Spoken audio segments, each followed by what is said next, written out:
My parents emigrated to the US from Taiwan years before I was born, and I grew up in Silicon Valley.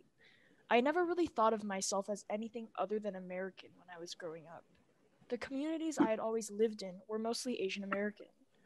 But as I got older and as I began to venture more outside of the bubble of Silicon Valley, I realized the sad reality of rampant xenophobia in our country.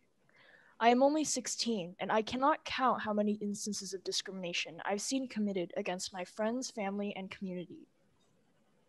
And for Asian American youth like myself, many of us experience xenophobia and prejudice so often that we get used to it, and we even internalize and see as normal the racist stereotypes and expectations that are placed on us.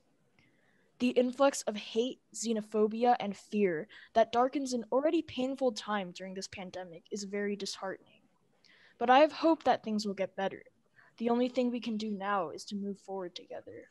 Even with the terrible circumstances that have led us here today, I'm glad this movement can unite generations of Asian Americans to open our minds to new ideas, to real solutions, and to stand up for ourselves and to move forward. I'm hopeful for a day I won't feel worried when my parents get home later than expected, for a day I don't have to hold my keys between my fingers when I walk across a parking lot at night because I'm afraid somebody is going to jump out and attack me because I'm an Asian woman.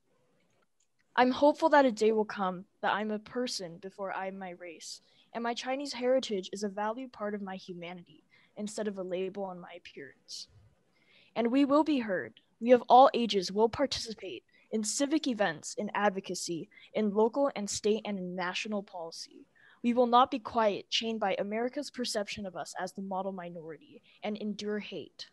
I stand today in solidarity with all the victims of hate, xenophobia, racism, and discrimination. I stand here with my community and all of you who are here today. Thank you for being here, and together we will make a difference.